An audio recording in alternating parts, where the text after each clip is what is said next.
Time ఇంకా గంట ఉంది కొట్లు కట్టేయడానికి. క్లుప్తంగా ముగించేస్తాను. ముందుగా నన్ను నమ్మి ఆగ్రరే ముందు నన్ను నమ్మి నన్ను ముందు పెట్టిన కథలో ప్రధాన వస్తువుగా పెట్టిన శివకి వారు అన్నగారు జనార్దన్ గారు ప్రొడ్యూసర్ గారికి థ్యాంక్స్. అంటే నాతో పాటు నలుగురు ఉన్నారు. రామ్ పటాస్, అమర్, జయకృష్ణ, వివేక్. వాళ్ళతో చేయడం ఎంత ఇబ్బంది అంటే కామెడీ సీన్లు పర్లేదు, ఎమోషన్ చేసేటప్పుడు కూడా వాళ్ళ గొడవలు వాళ్ళు ఉండేవారు.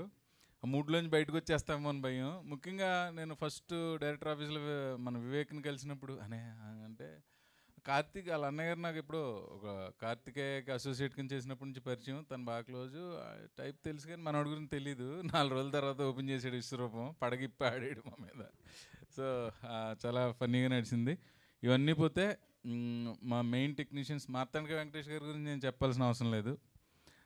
ముఖ్యంగా Vikas Badisa talk of the town అవుతాడు. అలాగే మా డిఓపి బాల సరస్వతి గారు కానీ, మా డైరెక్టర్ గారు కానీ, మా లిరిసిస్ట్ విష్ణు గారు కానీ. నాకు అయ్యో ఏమరా జీవితం కానీ, జాతీయం పాట కానీ లిరిక్స్ చాలా ఇష్టం అండి. కాకపోతే మేము సినిమాలో ఒక పాట ఉంది, ఒక ఎమోషనల్ సాంగ్, అది కూడా మిమ్మల్ని అందరిని అలరిస్తుందని కోరుకుంటున్నా. లేకపోతే శివ అంటే నాకు కథ చెప్పినప్పుడు తను ఎంత కాన్ఫిడెంట్గా చెప్పాడంటే ఇతను గ్యారంటీగా తీయగలుగుతాడని నమ్మకం కుదిరింది. 1-2 రోజులు సెటరేట్ అవడానికి టైం పట్టింది. 3వ రోజు నుంచి అసలు తనతోటి మాకు ఎటువంటి ఇబ్బంది లేదు. కాకపోతే ఏం చెప్పినా ఎండో, ఆయన ఏం చెప్తే మనం చేయాలి. అది వినిసేవా అలా కాదంటే అదే అసలు పూర్తి చేయనివాడు. టాపిక్ మధ్యలోనే ఓకే ఓకే అంటాడు. ఇంకా చెప్పిన వేస్ట్. మనం కూడా కుదిరొచ్చేసి ఆయన ఏం చెప్తే చేసుకుంటూ పోయాం. బకాసురా రెస్టారెంట్ ఇంటిల్లిపాది చూడాల్సిన comedy entertainer with good emotion. August 8వ తారీఖున మీరు అందరూ థియేటర్కి వచ్చి మమ్మల్ని మా టీంని ఆశీర్వదించి మా సినిమాని సూపర్ హిట్ చేస్తారని మనస్ఫూర్తిగా కోరుకుంటున్నాను. Thank you so much Praveen గారు. ముందుగానే మీకు హార్టీ కంగ్రాచులేషన్స్. యాక్చువల్లీ ఈ సినిమా ఆల్రెడీ ఒక విషయంలో సక్సెస్ అయిపోయింది. ఎందుకంటే ఎస్విసి ఈ చిత్రాన్ని రిలీజ్ చేయడం అనేది అక్కడే ఒక బిగ్ సక్సెస్ఫుల్ స్టెప్ అనేది ఈ సినిమాకి దక్కింది అని చెప్పాలి. అవునండి, అది నేను మెన్షన్ చేయలేదు. శ్రీ వెంకటేశ్వర క్రియేషన్స్ అనేది నా మాతృ సంస్థ. ఆ సంస్థలోనే పుట్టాను. అది గర్వంగా చెప్పుకుంటాను. అది అదృష్టం. ఆ కొత్త బంగారు లోకం నుంచి ఈ బకాసురా రెస్టారెంట్ దాకా మధ్యలో 200 సినిమాలు నడిపించడానికి అదే బలమైన పునాది. నేను అడిగిన వెంటనే దిల్ రాజు గారు, శిరీష్ గారు తెలంగాణ, ఆంధ్రప్రదేశ్ 2 రాష్ట్రాలు కూడా డిస్ట్రిబ్యూషన్ చేసి పెడుతున్నారు. ఈ సినిమా ఎస్విసి ద్వారా రిలీజ్ అవుతున్నందుకు మాకు చాలా హ్యాపీగా ఉంది.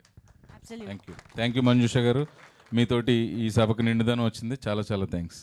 మైక్ తర్వాత ఇస్తాను మీకు. మీ మైక్ మీరు కంటిన్యూ చేసేయండి. అంటే కొంచెం సస్పెన్స్గా ఉంటుంది అని చెప్పాం. ట్రైలర్లో రివీల్ చేసినప్పుడు హర్ష గురించి చెప్పాలి. Title role Viva Harsha.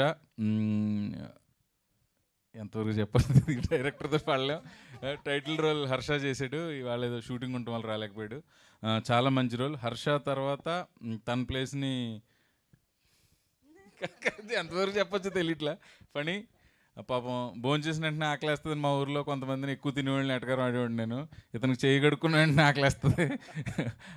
అంటే తినే ఎపిసోడ్ ఉన్నప్పుడు కొంచెం ఎవరైనా కొంచెం ఎంటీ పెట్టుకుందాం అనుకుంటాం కదా. పొద్దుటే వచ్చి మమ్మల్ని 4-5 ఎగ్ దోశలు తినేసి డైరెక్టర్ చెప్పేవారు, ఫనీ మీకు తినాలి ఇప్పుడంటే పర్లేదు అన్న తినేద్దామని. అలాగే తినేసేవాడు. కొంచెం ఏమైనా మిగిలిందంటే కార్యాలయంలో పట్టుకెళ్ళి తినేవాడు. Great funny. Did a good job. All the best to all of us. మాకు నేనే చెప్పుకుంటున్నాను. ఈయనకి యాక్టింగ్ ఆడిషన్స్ బదులు తినే ఆడిషన్స్ జరుగుతాయి. తర్వాత మా జమీందార్ గారు అబ్బాయి క్యారెక్టర్ చేశారు ఆయన. ఇంకా ఉన్నారు కాసిం అలీ క్యారెక్టర్ చేసిన మీకు, మా టీంకి నేనే ఆల్ ది బెస్ట్ చెప్పుకుంటున్నాను. Thank you. సూపర్ అండి. All the very best and thank you so much. మీరు కూడా చెప్పాలనుకుంటున్నారు కదా?